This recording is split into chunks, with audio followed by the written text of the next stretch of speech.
Sfear hella meist ik in Tamshad in Bliana. Wel, gaan je uit de deur kollochtjes.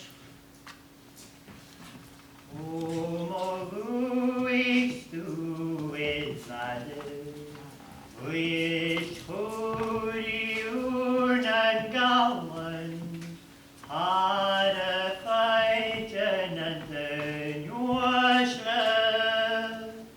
but to all the lucky delight.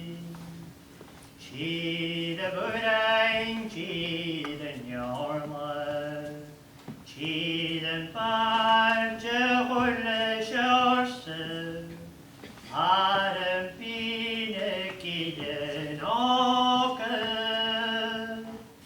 Galoran skole diuma.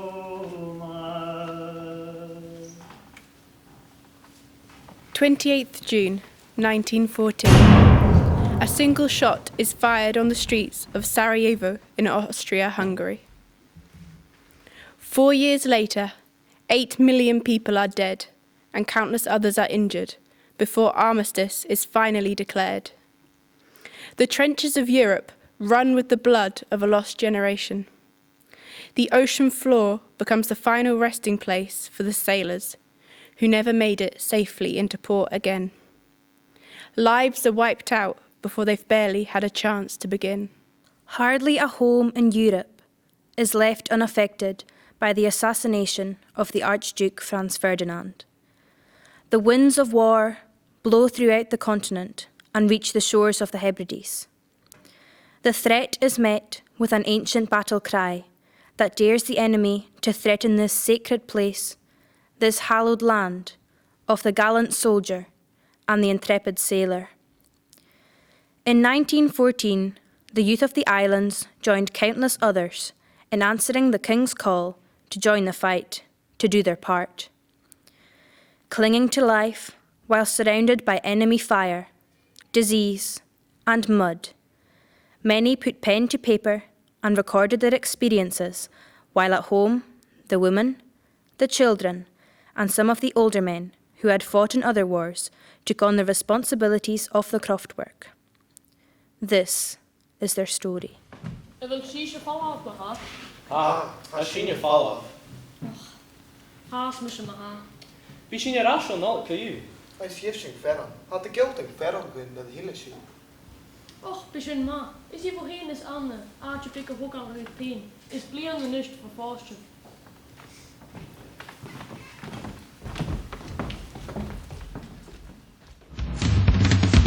I'm a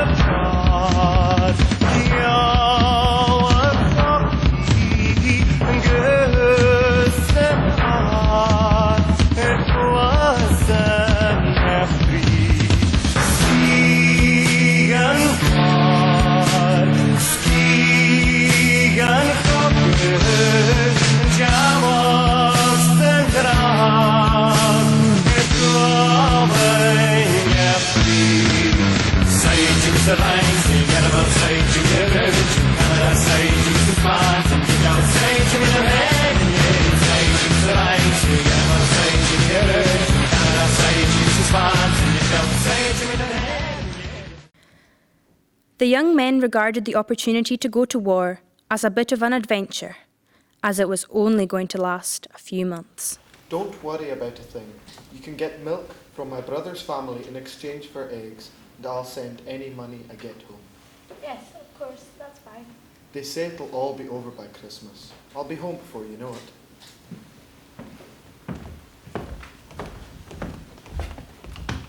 Are you ready then? Oh, Anne, you're much stronger than my Maddie. She was telling me not to go. Well, someone has to show the Germans who's boss. On you go, or you'll miss your boat. I'll see you at Christmas. However, some of the older members of the communities who had experienced war in the past and who knew of the heartache and devastation it carried in its wake were not so enthusiastic, as we hear in the poetry of Rudy Mackay of Illyrie, North Uist. An ze wattings mit dúskach, bi mi túrsach trom diarach. Ans gach fesgur gun áhel, yn amdol ffo yn y greine. Smiri ewndrin ym ffuren, rhaid mo gwych y rheg sy'n.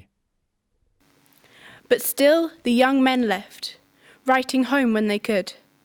Young Donald MacLean of Benbecula kept in touch with his uncle, and it is very difficult not to become overcome with emotion when one handles the actual letters he wrote and one reads what he had to say.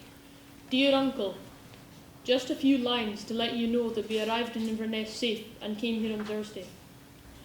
We are all keeping well, hoping you are the same. We were 2 nights in Inverness, in schools and churches. The town of Inverness is full of soldiers. Àite, my brother, is here along with us too. I don't know how long we will be here. Perhaps we will go to Edinburgh Castle, and if the war continues, we will go to France or Belgium. I sent my clothes home. I hope you will get it all right. Everybody sent their clothes home. They had no place to keep it. Now I must close. From your loving nephew, Diardaoin MacLean. Dul Ruach of North Uist describes the scene and the feelings in the trenches the night before the Battle of the Somme. The Battle of the Somme started on the 1st of July 1916 and lasted for almost 5 months.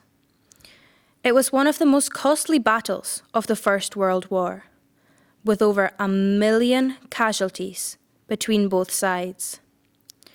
On the first day alone, the British casualties numbered 57,470, while the German side lost between 10 and 12,000. Yn eich ymys Jack sy'n yn nŵl, fai drwydych y sileg. Fa mi hen na mlai yn cŵl, sŵg mi sŵl fieich yn gilen. Ochan i, ha sy'n sgi ans yn ynet. Ochan i. Cwt nyn sy'n is cwt nyn sŵain. Cwt y brwder sy brien. Gyro fatyn gyfi crwy, sŵl yn bwonach sy'n cileg. The images created by Dul Ruach are typical of the scenes in the trenches on both sides, and the thoughts are the thoughts of soldiers, irrespective of which side they were on and which battle they were fighting. Gallipoli. Yn Somme, Arras, Vimy Ridge, Luce, Mons, Ypres, Passchendaele. The soldiers' thoughts were frequently back in their native island, and on the 16th of November 1914, Donald MacLean, who was serving with the Cameron Highlanders, wrote another letter to his uncle back home.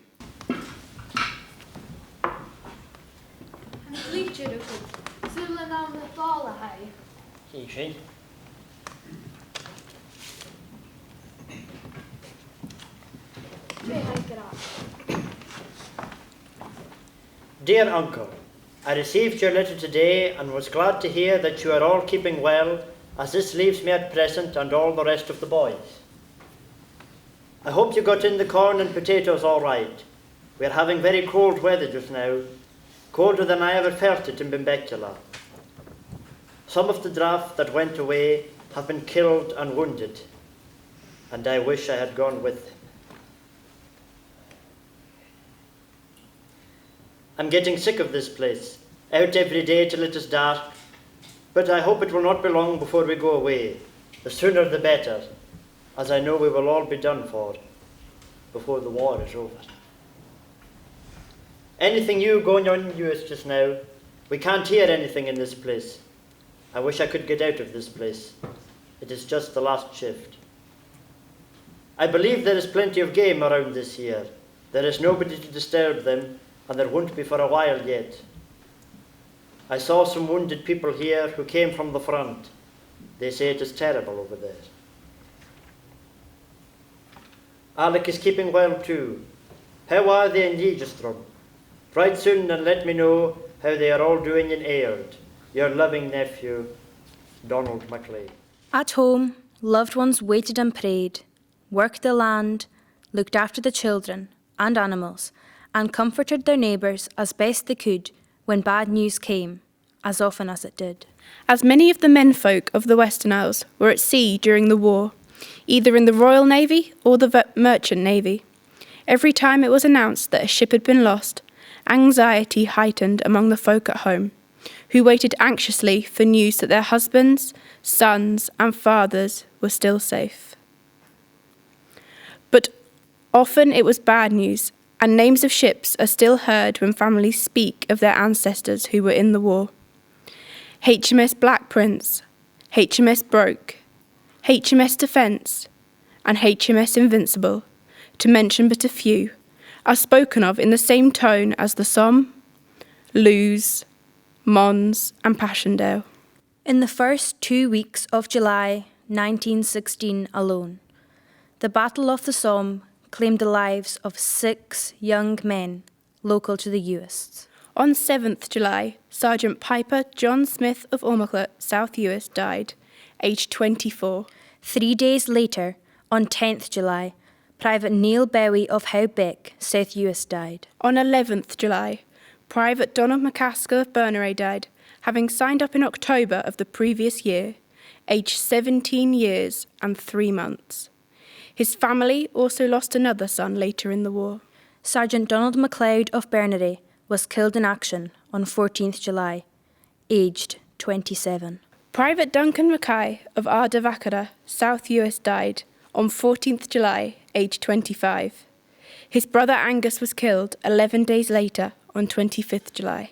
On 14th July too, Private Neil MacDonald of Clatach Ullary, North Uist, was killed in action, aged 23.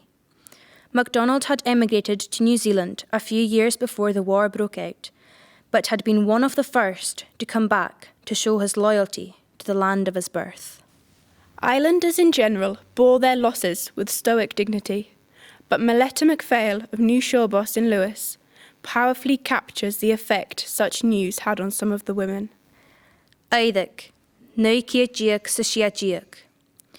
Hu gavrak an an Sarajevo, mach tala an an sachi. Ach vuoli Oidhche sa vrolach. Iad a da glún san tôl, an ur a hanig an gratan. Crow ma tug shiel cuda, a yeag ganyanag. Va boten an ulam cool an talin. Gosgal an traishe eike kassen. Luik an klaper a hanal. Is vrue an jo as a klaken. Chatanig ulam gachi tullig.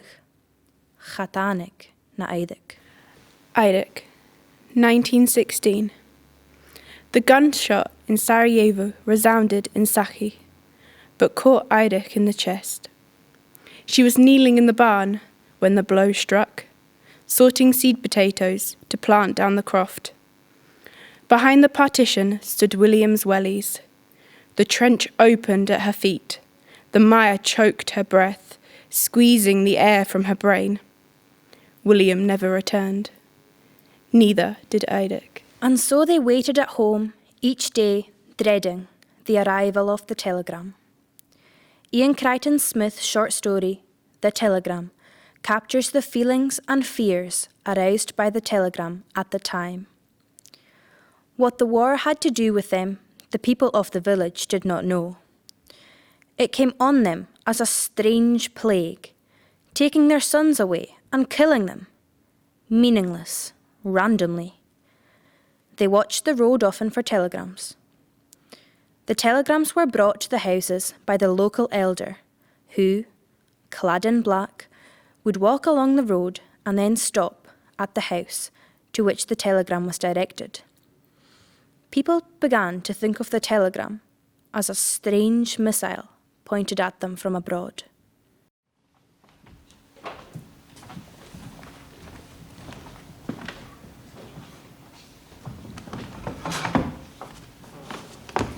They could see the elder quite clearly now, walking very stiff, very upright, wearing his black hat.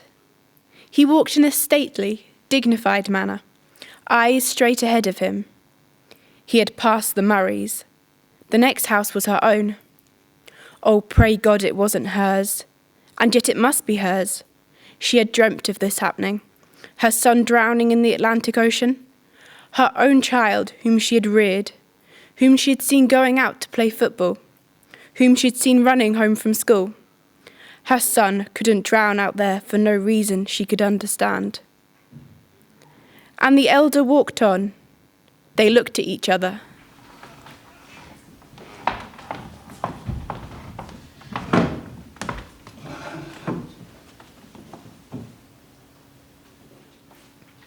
It wasn't till later that night that they discovered what had happened. The elder had a telegram directed to himself to tell him of the drowning of his own son. He should never have seen it like that, but there had been a mistake at the post office, owing to the fact that there were 2 boys in the village with the same name. He didn't want to go home and tell his wife what had happened. He was walking along, not knowing where he was going, when later he was stopped halfway to the next village. Perhaps he was going in search of his son. Altogether, he had walked 6 miles. The telegram was crushed in his fingers and so sweaty that they could hardly make out the writing.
And so it went on, day after weary day.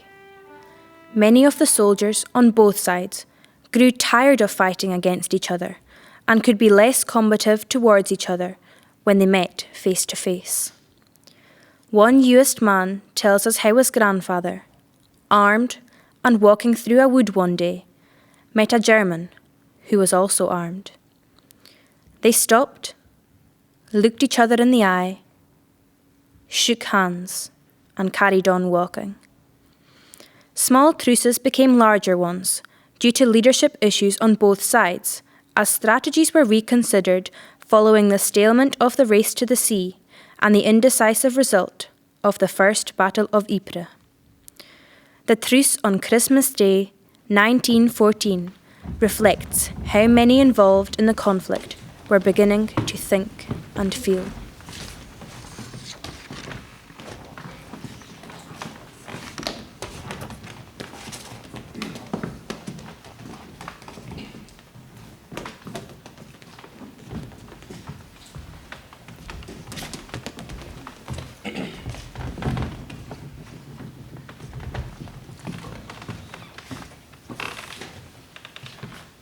Stille Nacht, heilige Nacht, alles schlaft, einsam wacht, nur das traute hochheilige Paar.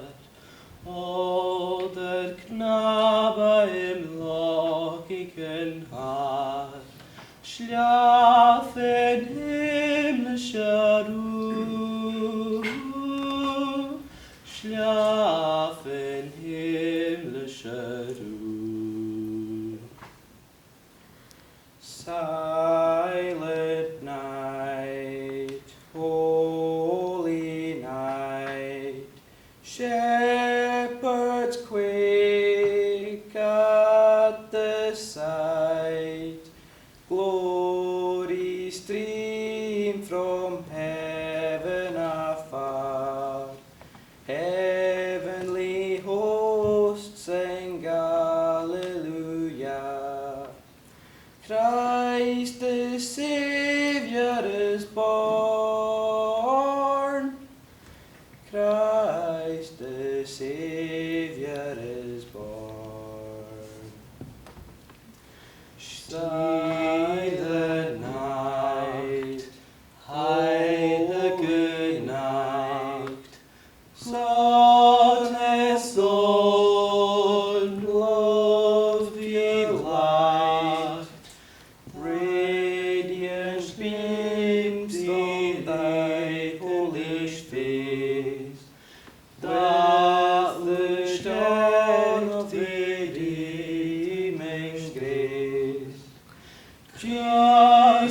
Dìleab geburst.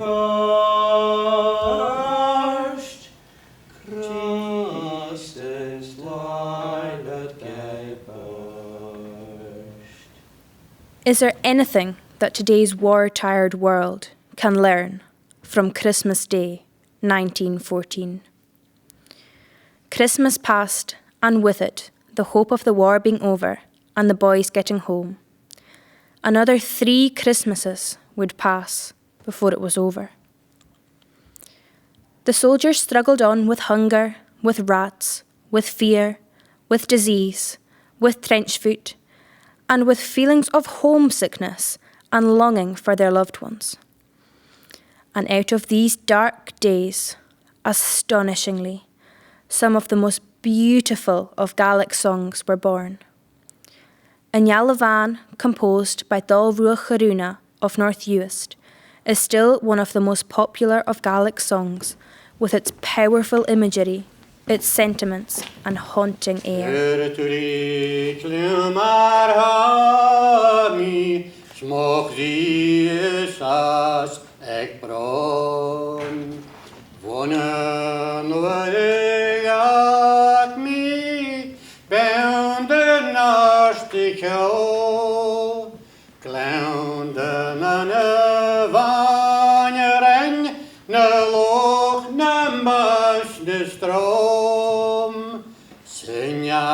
Dileab hatavan ghabh vil mindol.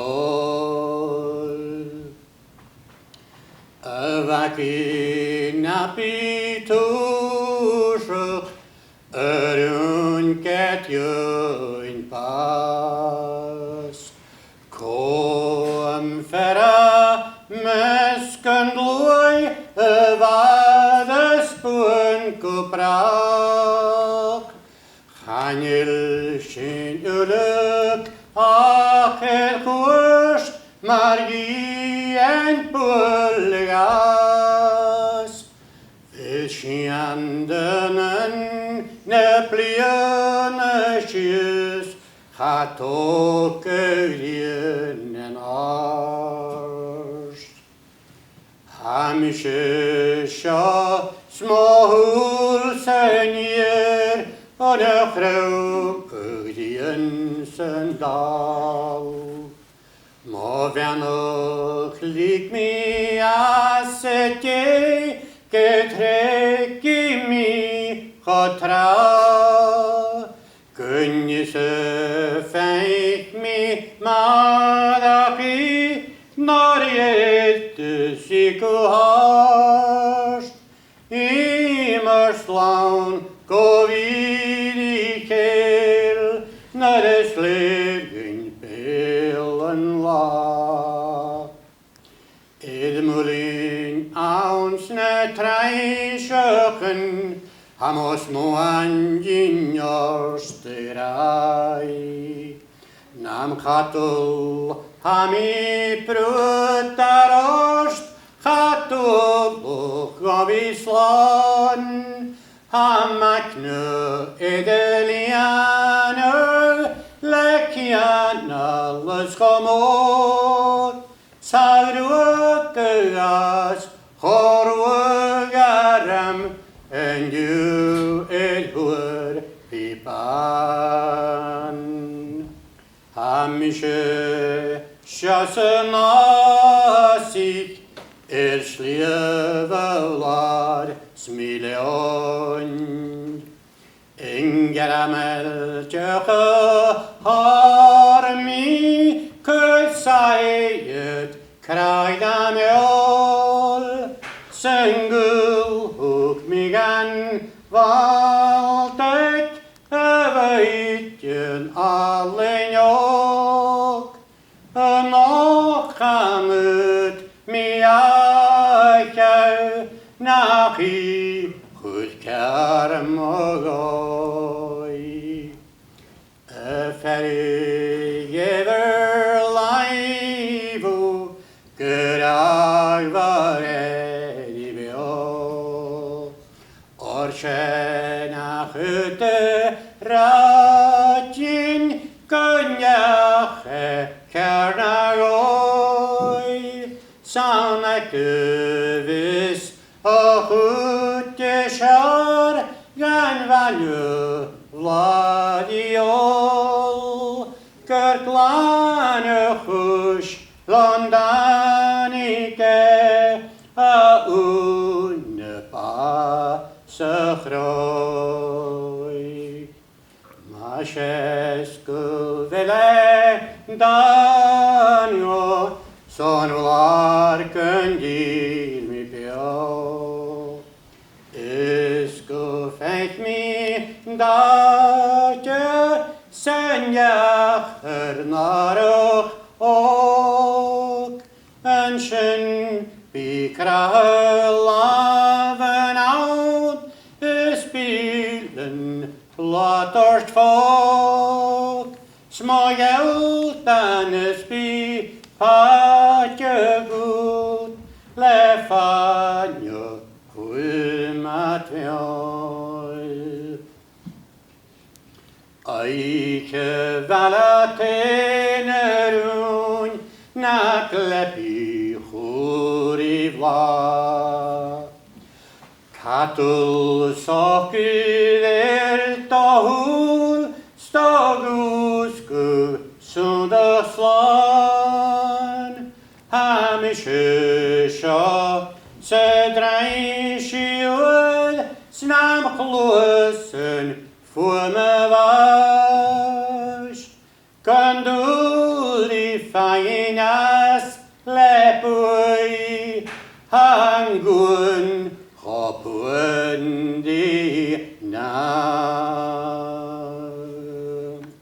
Pipers played an important role in the war. They were the ones who led the soldiers over the top, leaving themselves completely exposed to enemy fire. The rousing music of the pipes raised spirits and inspired the soldiers. Tunes such as Highland Laddie and Blue Bonnets Over the Border were frequently played. Out of these horrific situations came new pipe tunes, and behind every tune there was a story of a personality or a big event. The taking of Beaumont Hamel, the Battle of the Somme, the Piper of Lewes.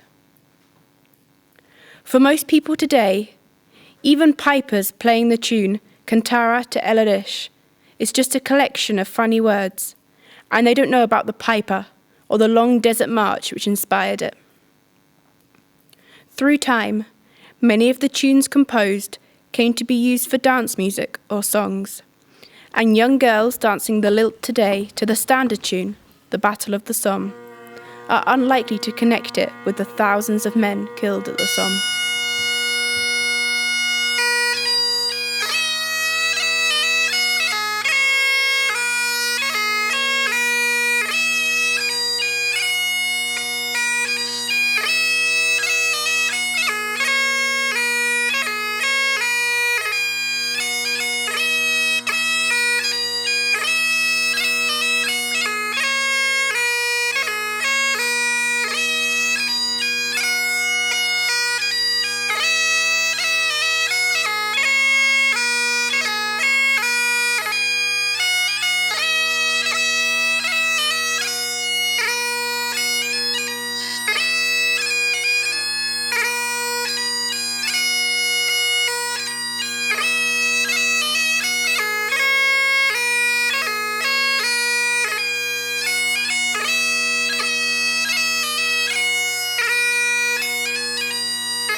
And at home, wherever home was, the women, the children, and the older men did their best to keep the animals alive and the crops growing. They tried to live as normal a life as they could in the circumstances, and they wrote letters to their loved ones, giving them news of home. Some of those on active service never saw their children as infants. Many of them were in the trenches or at sea when their children were born. Sgoil Lìonacleit, Ha físacum go bhfuil a bhí féamh neach seo fat na cóig miasin van a hána cocker, cuan, astar as úntrein éterein. Matin a bhain dé rucach machcin, Dileab. Gila mór tappi, 8 points. Ha fata chorm cos a mé an drúrach in cálach. Mein lieber Heinrich, ich hoffe, dass du sicher inmitten dieses schrecklichen Krieges bist. Ich denke an dich die ganze Zeit und bete, dass du unter Gottes Obhut stellst und dass dich und zu Hause bald bringt. Die Kinder vermissen dich so sehr und fragen oft, wann ihr Vati zurückkommt. Gan je laat o siachat na gemees muine gegast. Sgoil Lìonacleit gesaveltje a geicher. Ich bete, dass dieser Krieg bald zum Ende ist und dass du zurückkommen darfst. Gertrud kann jetzt laufen und ich muss auf sie jede Minute aufpassen, falls sie wegläuft, besonders wenn wir uns um die Tiere kümmern. Hans wächst schnell auf und kann jetzt lesen. Er hilft mir mit Füttern der Tieren am meisten. Keine Horschkene Rüskig in de Wiase Gai als ne Körig Hulle in Jackense. Die Pferde wurden weggenommen und wir waren wirklich traurig an diesem Tag. Die braune Kuh hatte ein schönes großes Kalb und ich versuche, sie mich zu kümmern so gut wie ich kann. Die Hafer und Roggen beginnen zu wachsen und wird uns und den Tieren zur Verfügung stehen. Hafisakin Jule gewil Kuschen derf guch tàlant shim. Ach hafisakin kudjoch gewil Diardaoin gat jaarst. Eis hashin u kererop soundsen a lase geiche. Skrive mi ook de geiche le fise warach me gal alek. De tar gules benachken, de wen graag. Ich bin so traurig, dass du jeden Tag der Gefahr gegenüberstehst. Aber ich bete, dass bald alles zum Ende ist und dass wir eine glückliche Familie noch einmal werden können. Liebe Grüße von mir und den Kindern, deine liebende Frau Frieda. 2 young women writing to their husbands. Husbands who were on different sides of this horrific war, and yet their sentiments are so similar. The depth of their concern for their loved ones is palpable, and their prayers are for their loved ones to return home safely. Some did. Millions didn't. And of the ones who did return, many were maimed and emotionally scarred. Forever. But they suffered in silence. They held their peace forever and did not speak of the horrors that they had seen and experienced, except perhaps to tell how they were wounded. Dàilrúch was one such soldier. Agus gadich mi brank di sino jak mak bol lucht tunje mak janat tunje le kuich ptik. Achat hul me kus ja so naun. Se pillade version. Se hosk me musta jusen eller ma hau kleaskelem kutjoch. Agus vami kadelikal manala ma hens strategic idea met ian under hanike naad. Hanike na frank agus leut me jasje gooi me gassen aan het vlog. Ook met tres als het vlog kan me hennig kam op de gewien agus ook me zo na ropen jarak afval veel ne kalkje wil me wel was heel meer aramin kwasse wij 10. Van miljoen dat ze doof ko julische del. Ha pornjo kusse iano va krampje stil de linjanakam.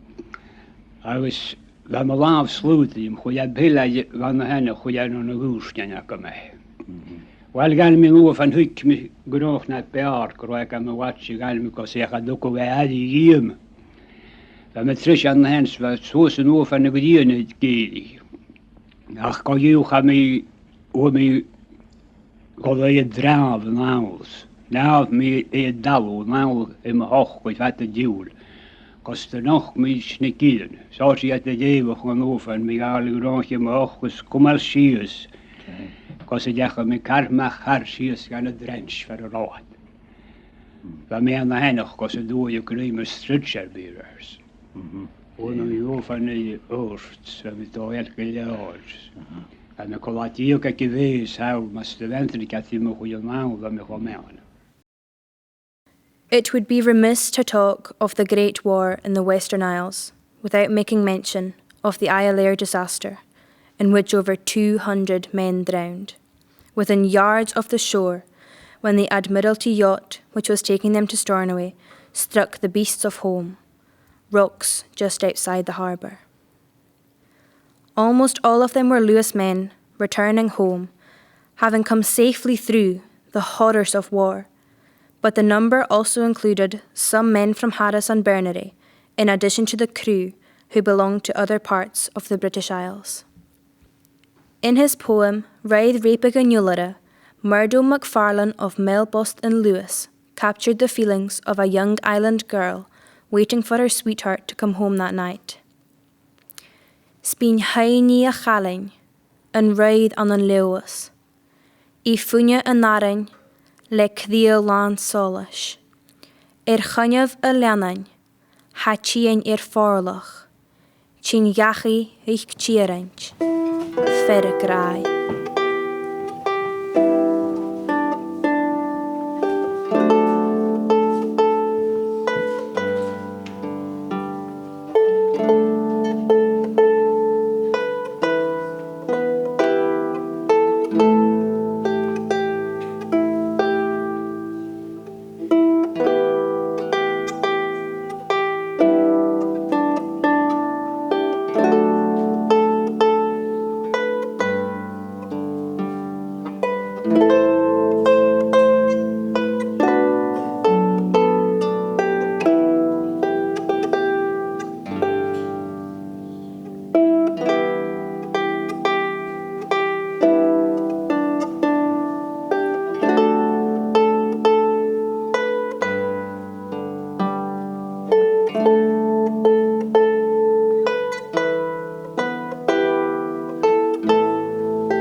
Who, today, can even begin to imagine the pain, the horror, and the devastation of New Year's morning, 1919?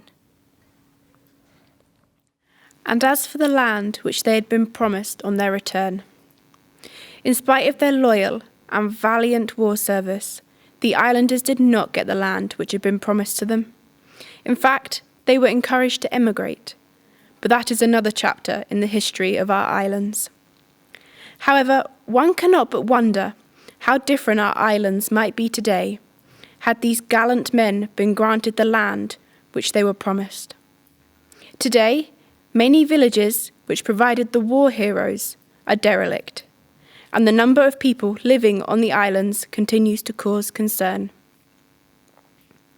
It is worth noting that every single village in Scotland and Ireland lost at least one person in the Great War.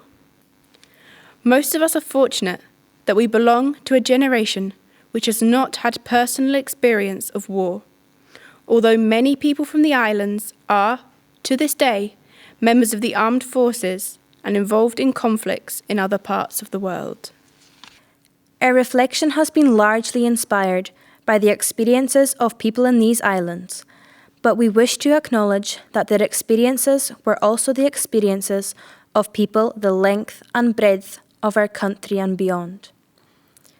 Our desire is to acknowledge the contributions made by so many people to our freedom and peace. We shall remain eternally grateful to them for their legacy. In his poem, An Carach Caine Cocky, The War Memorial, Dal Ian Gunnachi of Pennanurin asked, Vil gach enam aun chaine, le mór hangalach chieri. Njan dliken ginjalach uursha, an iperst clue uter diachin. Is every name remembered with gratitude eternal, or has this new generation forgotten their sacrifice? What have we done with the freedom earned for us? We have not forgotten their sacrifice, but does remembering them not also present us all with a responsibility to carry forward their hope of a better world and lasting peace. For their sake and the sake of generations yet to come, we have a responsibility to seek justice for all, to do good, to seek peace, and to pursue it constantly.